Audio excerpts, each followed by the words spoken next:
I'm Aryeh Schwartz along with Rachel Galligan, and welcome to the Winsidr Show where it's all about the W. Does this season feel like it's passing you by? Well, we're here to talk about the players and teams making an impression on us.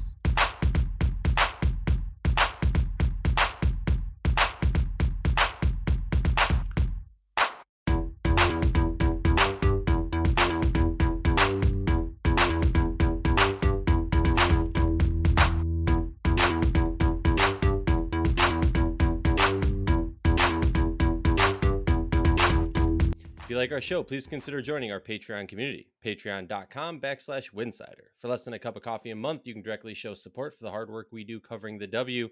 And don't forget to see our amazing staff's written content over at winsidr.com. That's winsidr.com. And remember, downloading the episode makes our stats look better and allows us to continue doing this important work. Rachel, how you doing? I'm good. Ready to talk a little hoops, ready to watch a little more games tonight. Just taking the season in stride.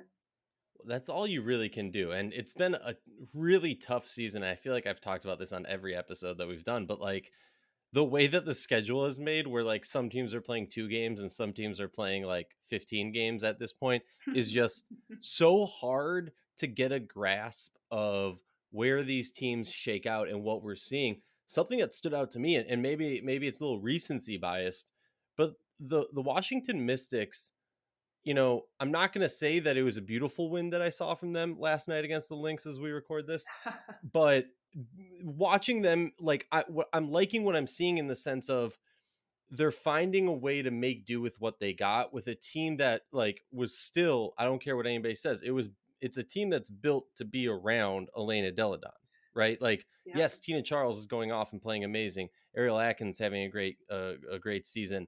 Maisha Hines-Allen was a little bit slow getting off, but now she's just been beast moding. But this team's an exciting and a fun one, and I think that's a testament to Coach T and the hard work that he's put in throughout his whole career. What are your thoughts on the Mystics and the way that they've been able to grind it out? Like, I think I saw Anila tweeted out yesterday after the win how the phrasing was just funny because the Mystics now rose to 3-5, I believe it is, and the Lynx dropped to 3-5. That is interesting. I didn't catch that one. No, I mean, I'm with you. I'm really impressed with Maisha Hines-Allen. She's like just playing at another level, and it's a great testament to just kind of the opportunity on the floor right now. I mean, you said it yourself. This is actually, I think it was Coach T who said, like they're literally just trying to get to the Olympic break and like make the best out of what they have. Like not that they're limping into it. This team is super competitive. I mean, especially when they're rolling offensively, but then there's also times where you feel like, okay, they lull a little bit offensively, but I mean, they're going to be, in my opinion, in almost every game that they're in. I mean, headed up into that break, and yeah, this isn't even a complete roster. I mean, obviously, Elena Deladon timetable is still questionable. There's still questions out there surrounding Emma Miesemann, unless I'm mistaken. But yeah, I'm impressed with Washington. They're kind of like silently like floating just under the radar a little bit, like just kind of staying afloat. And once they really get this whole roster together, or continue to play as well as they are, and maybe even elevate it to defensively getting them a few more stops than what they've been able to get. I mean, it's still so early in the season to count anyone out at this point. I mean, I guess you might be able to say the Indiana Fever, but really, I mean, at any point, a team could catch stride and really take off. Oh, totally. And they're one of those teams where like I in no way, shape, or form, am going to stand here and say, oh, I see them going to the finals or heck, even the semifinals. And maybe that's, billboard material, poster, whatever the term is. But would you be surprised if they didn't? Like if it gets to September and they make a deep run and say they're healthy and they've got everybody back, I mean, would we really be that surprised? Exactly. And also I would say that even as this roster is built now, like, all right, there's that classic cliche of any team, any night, like we could see any team in the league. I don't care where you're rated. I'm going to throw a clog into that and just say the way the Indiana Fever have been playing, that's not true, right? But the way the Washington Mystics play, I don't care where they're ranked. Talking playoffs, you don't want to play them in a one and done. Talking regular season, you don't want to play them in a rain. Like, you got to bring your A game against this team. They're going to frustrate you. I'll still have questions about Natasha Cloud And this is something that I would love to talk to her about. Honestly, we got to get her on the show, because what I've seen in her game this season is a little bit more reminiscent of two seasons ago that she played right before they won that championship. A little bit more hesitation, a little bit more focus on facilitating versus being an offensive threat. That's the one for me. Is there another team, unless you want to keep on the Mystics, but is there another team that's standing out, or another player that comes to mind when you think of a positive impression on you? I'm really blown away with the Dallas Wings. I mean, maybe it's the freshness factor. When we're recording this on, hell, I don't even know what day it is. What is Wednesday? They were really impressive in their win last night. And what I think is most intriguing, and I tweeted it out, their losses have come from a combined, I think, 23 points. So in every game that they're playing, every loss that they've had, they're right there in the mix. I mean, they've beaten Seattle. They've gone toe to toe with them. I really, really am intrigued with this Dallas Wings team. They have so many offensive weapons, and the pace that they play is a problem for so many teams. The question comes, okay, well, their ability to rebound the basketballs has been really good. A lot of that has to do with the pace that they play at. But can they take their defense up to that next level, to not to play with the speed that they want to play it, but also defend the way it's required to really be at the top of the league, from a defensive standpoint. I'm really impressed with the Wings. I mean, just across the board, this team is a problem. I mean, I don't think no one in this league is looking at Dallas going like, oh, this is a lottery team, and they're 4-5, and like we can cruise through this one. They can beat anyone, literally anyone. And Well, they literally just beat the best team in I the mean, yeah, league. they're so dangerous. So that's the team right now. I think in my opinion, this is the most exciting team in the league right now. Just from how fun they are to watch. You'd probably throw Las Vegas in there as well, especially the way I personally, as a post player, I'm so accustomed to watching the game. But the Dallas Wings are the most exciting team in the league right now.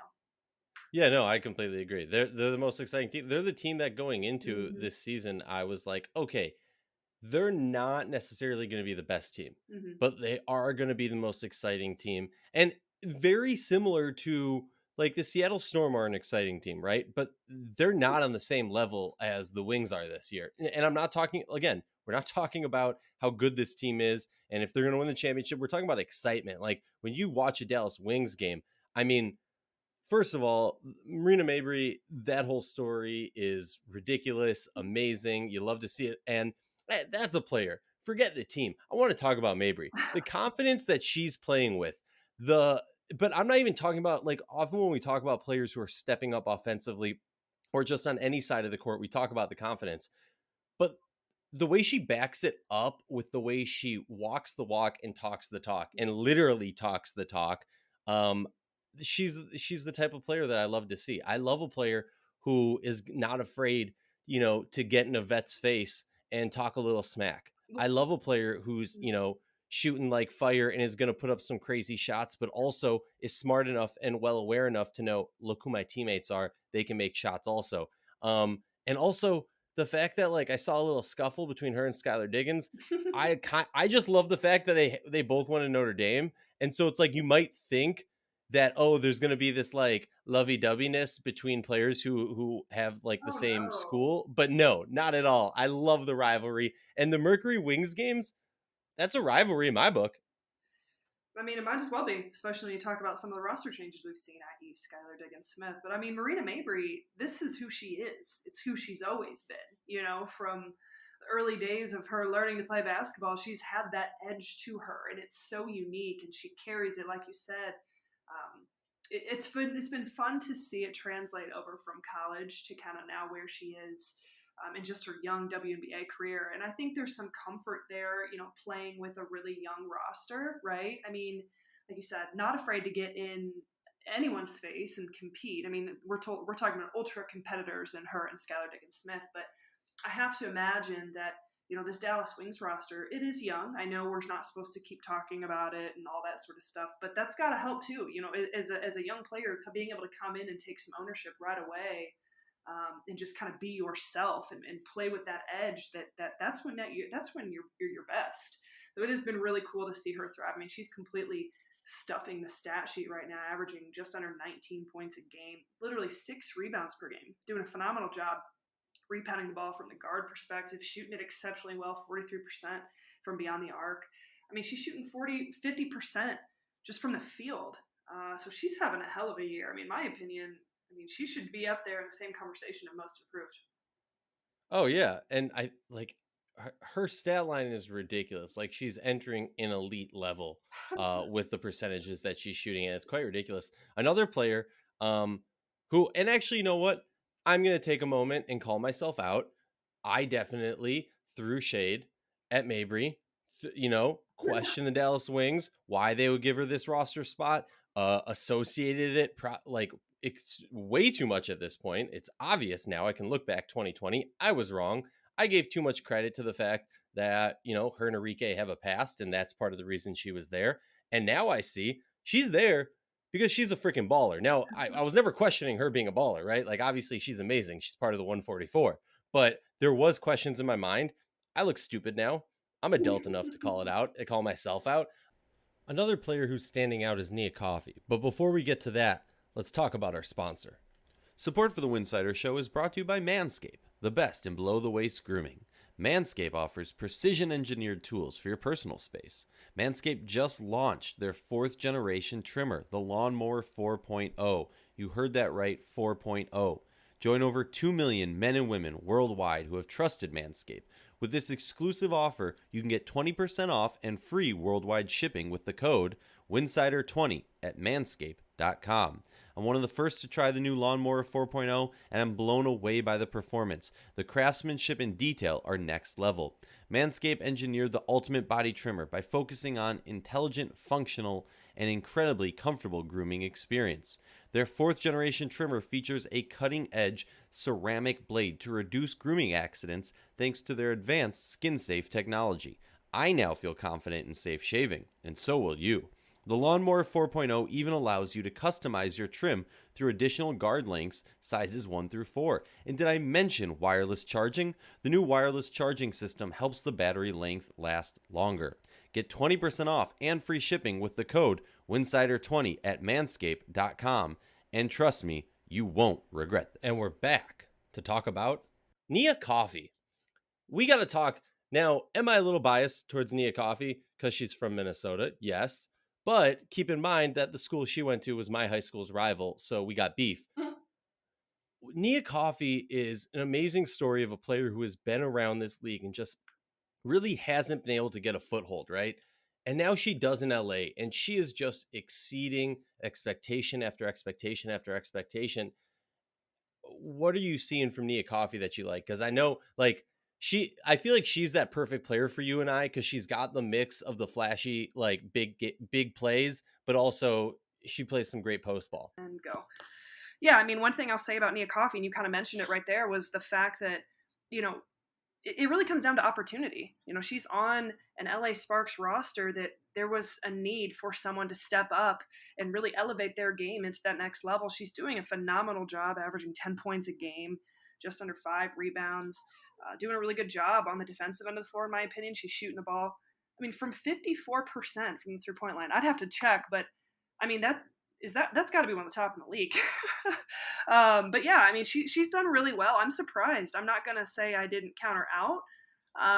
But this is a player that I have to give her credit where credit is due, seizing an opportunity, and a lot of times it's hard. It's hard to get that chance. Look at even Benijah Laney last year in the bubble in 2020, getting that opportunity with the Atlanta Dream, and we finally got to see what a player like that was capable of doing. So, not that I'm comparing the two to each other. I'm just comparing, just getting that shot, getting that chance when there's room or a need on a roster to fill that role. I'm gonna say that she is ranked, according to the league website, at least. I'm looking at it, and 3-point percentage, she does rank number 1. I mean, but also something. Sorry if I spaced out while you were saying it, as I pulled up her stat real quick on that. She's averaging 2.1 blocks a game. I mean, what? She already has 15 blocks this season. That's pretty ridiculous, considering, like, all right, granted, in Atlanta in 2019, she had 13 blocks, but every other season it's been single digits. I mean, just props to her. She's a player that's really stepping up. in grabbing the limelight. Another player that I want to shout out who's been playing really well, even though they kind of struggled last night. Mhm. Lasia Clarendon. She's a player who I've been very open. I'm not a fan of her style of play, Mhm. but I'm also very open to the fact that I can be wrong about opinions, as this episode is proof of. She has really given the Lynx something that they were missing, right? Mhm. That calm, cool, collective, solid facilitator as an offensive threat and a defensive threat. And the thing that I've noticed the most about her game is she, similar to Coffee, similar to Mabry, is taking advantage of the opportunity. Yeah. She gets cut by New York, and which some could say was unexpected. Some can say, there was some writings on the wall, but at the end of the day, she's taking full advantage of this opportunity and she's playing amazing with high intensity and speed. Rachel, talk about a guard. I know you only want to talk about bigs, but talk to me about this guard real quick. No, I love it. I love it. I mean, they're just absolutely killing the game. I think being super efficient, rebounding the basketball, shooting really well, getting themselves to the free throw line. I mean, like you said, just an opportunity to come in and help this Lynx roster. They haven't quite figured it out quite yet. It feels like, even Cheryl Reeve is still trying to figure out what makes this team go, what makes them the most efficient. But Clarendon has really come in and been a steady force. I'm so thrilled. I'm really, really thrilled for her, and I'm excited to see what they can continue to do. I really feel like just been an efficient year, and maybe a little bit of a chip on their shoulder. I mean, and I would too. A little playing with a little bit of edge. I love everything about it. I hope she keeps it going. Yeah, me too. And we look at, what they've been able to do this season. 12 points in her first game in their first game for Minnesota, 14 points in the next game. And correction, great game against Washington, 14 points, Phenomenal six job. turnovers. Phenomenal job of What? sharing the basketball. Phenomenal job of sharing the basketball. Yeah, and That's what they well, do. my thing is that what they've been able to do is bring, like I said before, just like a calmness to it, where I don't know what's going on with Crystal Dangerfield, but I will say that, and we'll finish up the episode after this, but I will say that Cheryl Reeve had some quote, and I'm forgetting the exact stat, but it was something like, if you look at Crystal Dangerfield's stats through a game, they're pretty good. If you look at her stats for the first half and like most of the third quarter, they're not that good. But if you look at her stats for the end of the third quarter to the fourth quarter, it's Yeah. ridiculously good Yeah. and it evens out. And are they, do you start considering playing somebody beforehand so that, Crystal can just come in Crystal time? Or I don't know what the deal is. Minnesota is an enigma. We're going to have to do a whole episode on that all in its own. But the one thing that I do want to get to real quick before we log off for this episode, Darius22 on Twitter did follow up and ask us a question. I thought we skipped the All-Star game during the Olympic years, but I thought I heard something about plans being made for that. Is that contingency plan or what? From my understanding from the interview, I believe it was in Dallas actually, with Kathy Engelbert, there will be. It's just a matter of when and not if. If you look at the breakdown based on the Olympics and the Olympic break for the WNBA, there is time to do one. It'll be interesting how they pull it off. What typically, at least for Rachel and I, like All-Star Game is a time where media can get together and hang out, and swap stories and have a good time and meet Actually fans and sing them whatnot. together. Yeah. Yeah, hopefully we'll get to. Who knows? Especially after all this COVID stuff, it's going to be a crazy one. Rachel, any predictions, real quick, for tonight's games? Who do we even Should we have? do it? I need to even realize who do we have? Storm versus Dream and Fever versus Sky. I'm going. Ooh, is Kennedy's back? I believe. I could be wrong. I thought I saw that somewhere on Twitter. I've been really, really swamped with work, so bear with me. I'm gonna go Seattle, and then Fever and Sky. I'm gonna give it to Chicago. Yeah. Well, from my well, Kennedy is not starting, and even if she is, doesn't affect my pick. Seattle and Chicago. Chicago's back in the win column with Candace Parker on there. Yep. I guess we'll have to get more exciting next time You have to when keep. we. Are you keeping the tally? Are you keeping the tally? I have a tally somewhere. Also, I can tell which games. I'll create a real tally. We'll get going. Okay. We'll start now. I think you're up 1 game. All right. I'll give you a 1 game handicap. I don't even need a handicap. I don't need it. All right. All right. We'll see. We'll see. You barely beat me last year, but we'll see. We'll see. All right. Thank you, Rachel. Have a good one.